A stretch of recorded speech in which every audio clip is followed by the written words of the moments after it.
gestionnaire, développeur, propriétaire immobilier, agence de location immobilière, peu importe, si vous avez des logements à louer, que vous avez potentiellement des gens intéressés à visiter votre logement, cette vidéo-là est pour vous. Je vous donne une solution que vous devez mettre absolument en place pour sauver énormément de temps.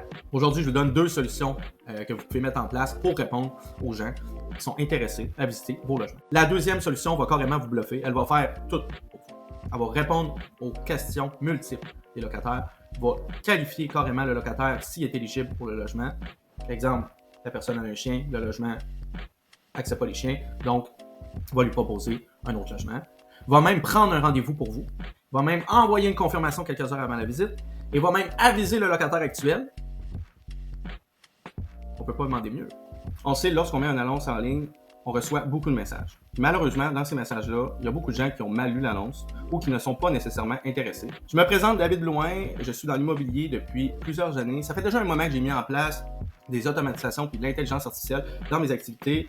Aujourd'hui, je souhaite faire bénéficier les autres, surtout dans le domaine de l'immobilier, pour leur apporter les avantages de l'automatisation et de l'intelligence artificielle qu'ils peuvent incruster dans leur entreprise. Yes, sir! Donc, en fait, j'ai 2 solutions à vous proposer. Donc, on va faire le tour de ça, mais avant de faire le tour, il faut que vous compreniez que chaque solution que je vais vous proposer, il y a possibilité de vraiment faire en sorte de l'ajuster à votre entreprise.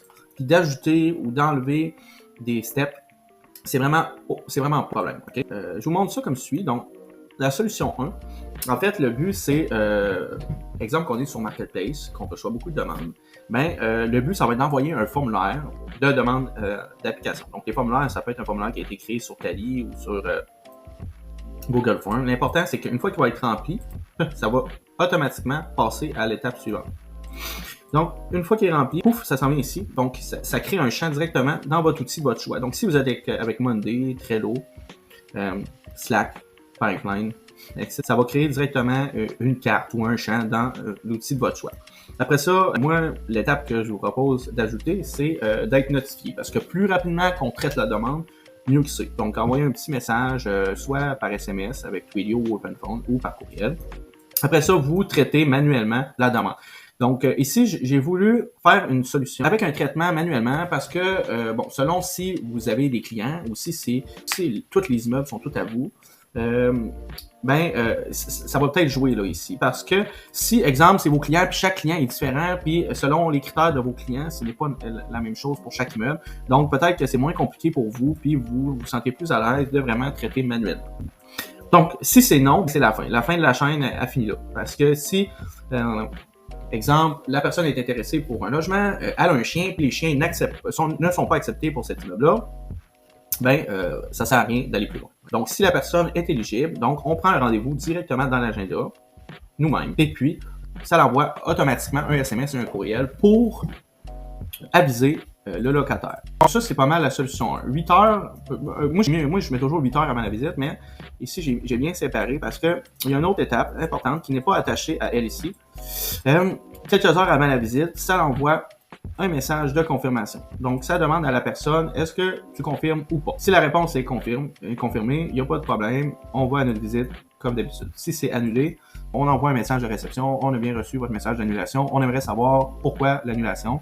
Est-ce que c'est parce qu'ils ont trouvé autre chose? Est-ce que, tu sais, à fin de statistique, là, c'est bien d'être au courant de ça. Pour stocker vos données, il y a Airtable, Notion ou il y a d'autres sites là, pour ça. Donc ça, c'est pas mal la solution 1.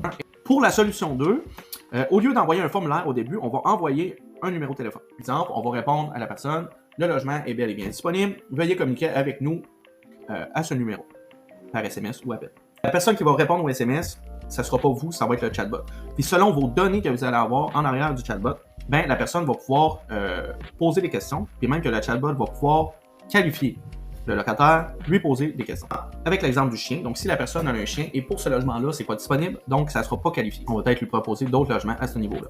Si la personne se qualifie, on va demander carrément les disponibilités pour la visite. On va envoyer un message de confirmation une fois que la visite va être faite.